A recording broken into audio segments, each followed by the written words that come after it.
Chapter 4. What John Rance Had to Tell. It was 1 o'clock when we left number 3 Lauriston Gardens. Sherlock Holmes led me to the nearest telegraph office, whence he dispatched a long telegram. Then hailed a cab and ordered the driver to take us to the address given by Lestrade. "There is nothing like first-hand evidence," he remarked. "As a matter of fact, my mind is entirely made up upon the case, but still we may as well learn all that is to be learned." "You amaze me, Holmes," said I. "Surely you are not as sure as you pretend to be all of those particulars which you gave." "There's no room for a mistake," he answered. "The very first thing which I observed on arriving there was that a cab had made 2 ruts with its wheels close to the curb.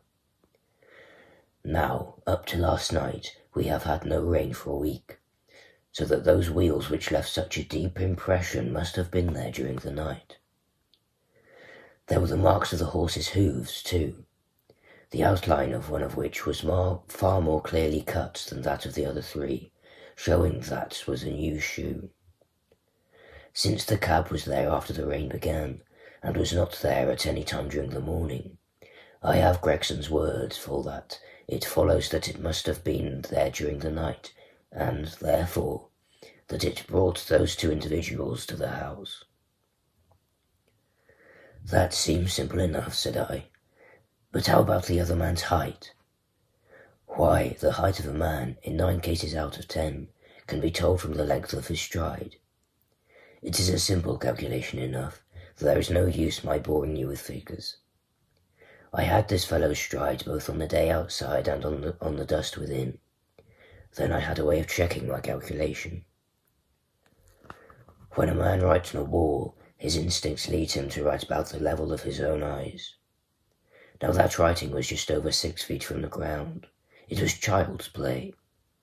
"And his age?" I asked. "Well, if a man can stride 4.5 feet without the smallest effort, he can't be quite in the Syrian yellow. That was the breadth of a puddle on the garden walk which he had evidently walked across. Patent leather boots had gone round and square toes had hopped over. There is no mystery about it at all. I am simply applying to ordinary life a few of those precepts of observation and deduction which I advocated in that article. Is there anything else that puzzles you?" "The fingernails and the trichinopoly," I asked. "The writing on the wall was done with a man's forefinger dipped in blood. My glass allowed me to observe that the plaster was slightly scratched in doing it, which would not have been the case if the man's nail had been trimmed. I gathered up some scattered ash from the floor. It was dark in colour and flaky, such an ash as is only made by a trichinopoly. I have made a special study of cigar ashes, in fact. I have written a monograph upon the subject. I flatter myself that I can distinguish at a glance the ash of any known brand either of cigar or of tobacco. It is just in such details that the skilled detective differs from the Gregson and Lestrade type." "And the florid face?" I asked. That was more a daring shot, though I have no doubt that I was right. You must not ask me that at the present state of the affair." I passed my hand over my brow. "My head is in a whirl," I remarked. "The more one thinks of it, the more mysterious it grows. How came these 2 men, if there were 2 men, into an empty house? What has become of the cabman who drove them? How could one man compel another to take poison? Where did the blood come from? What was the object of the murderer, since robbery had no part in it? How came the woman's ring there? Above all, why should the second man write up the word rach before decamping? I confess that I cannot see any possible way of reconciling all these facts." My companion smiled approvingly. "You sum up the difficulties of the situation succinctly and well," he said. "There is much that is still obscure, though I have quite made up my mind on the main facts. As to Paul Lestrade's discovery, It was simply a blind intended to put the police upon the wrong track by suggesting socialism and secret societies. It was not done by a German. The A, if you noticed, was printed somewhat after the German fashion.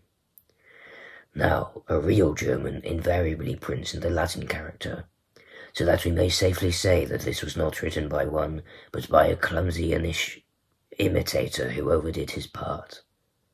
It was simply a ruse to divert inquiry into a wrong channel. I'm not going to tell you much more of the case, Doctor. You know a conjurer gets no credit when once he has explained his trick. And if I show you too much of my method of working, you will come to the conclusion that I am a very ordinary individual after all. I shall never do that, I answered. You have brought detection as neat and exact science as it will ever be brought in this world. My companion flushed up with pleasure at my words, and the earnest way in which I uttered them. I had already observed that he was as sensitive to the flattery on the score of his art as any girl could be on that of her beauty. I'll tell you one other thing, he said. Peyton's leathers and square toes came in the same cab, and they walked down the pathway together as friendly as possible, arm in all probability. When they got inside, they walked up and down the room, or rather, Peyton's leathers stood still, while Square Toes walked up and down. I could read all that in the dust, and I could read that as he walked, he grew more and more excited. That is shown by the increased length of his strides. He was talking all the while, and working himself up, no doubt, into a fury. Then the tragedy occurred. I've told you all I know myself now, for the rest is mere surmise and conjecture. We have a good working basis, however, on which to start. We must hurry up, for I want to go to Hall's concert to hear Norman Neruda this afternoon. This conversation had occurred while our cab had been threading its way through a long succession of dingy streets and dreary byways.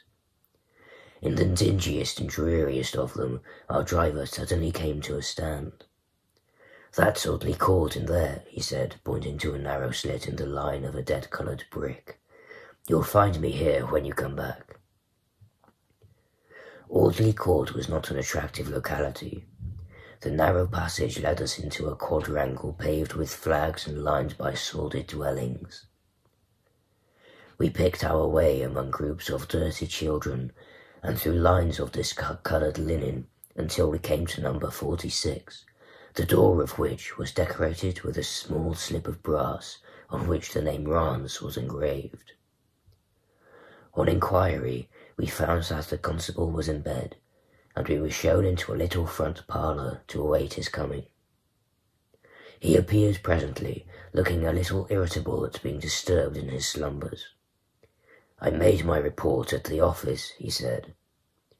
Holmes took a half-sovereign from his pocket and played with it pensively. "We thought that we should like to hear it all from your own lips," he said. "I shall be most happy to tell you anything I can," the constable answered, with his eyes upon the little golden disc. "Just let us hear it all in your own way, as it occurred." Rance sat down on the horse-chair sofa and knitted his brows as though determined not to omit anything from his narrative. "I'll tell it ye from the beginning," he said. "My time is from 10 at night to 6 in the morning. At 11 there was a fight at White Hart, but bar that all was quiet enough on the beat.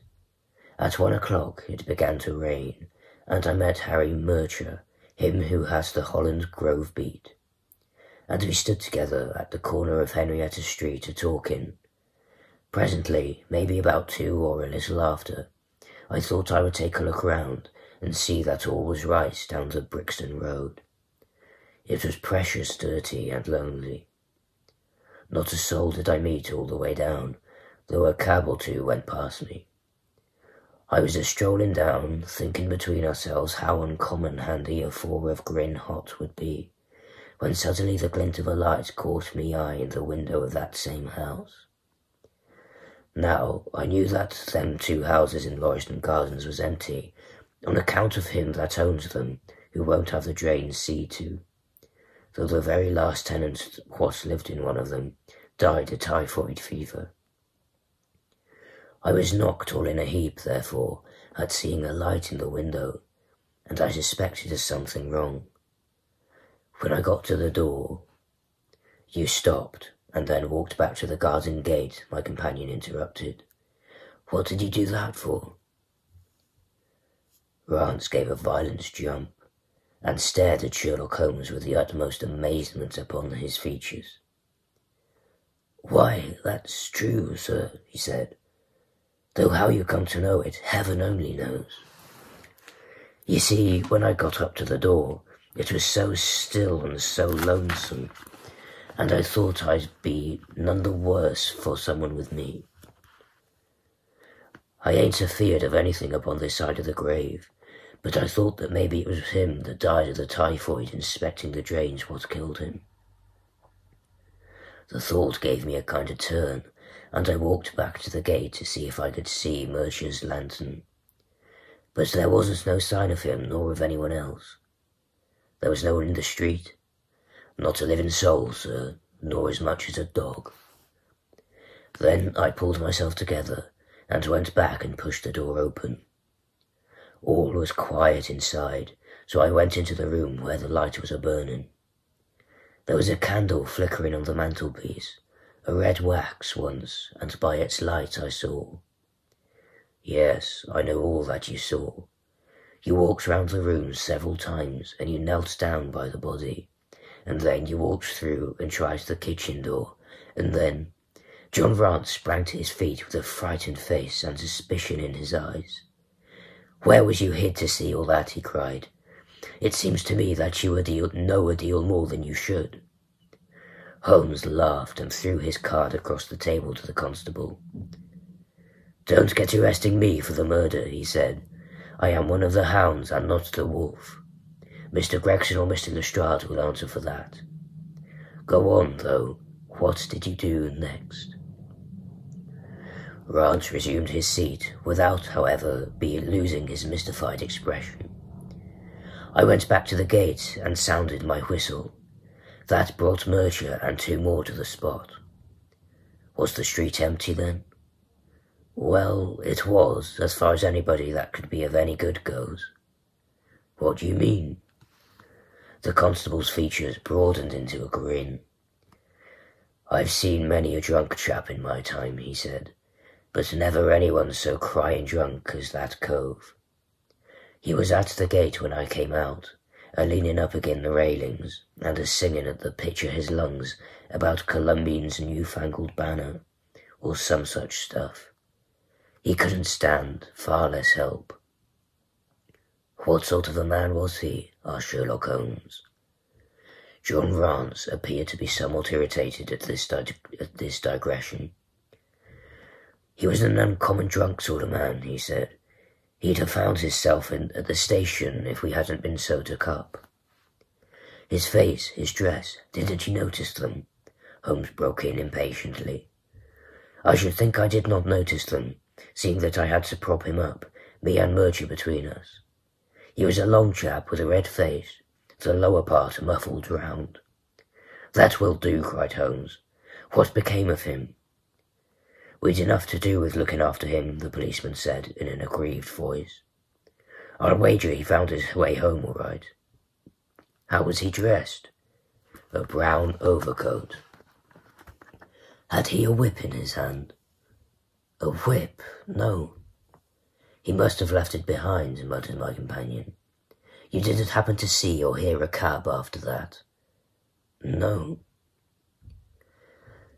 There's a half-sovereign for you, my companion said, standing up and taking his hat. I am afraid, Rance, that you will never rise in the force. That head of yours should be for us as well as ornament. You might have gained your sergeant's stripes last night. The man whom you held in your hands is the man who holds the clue of this mystery and whom we are seeking.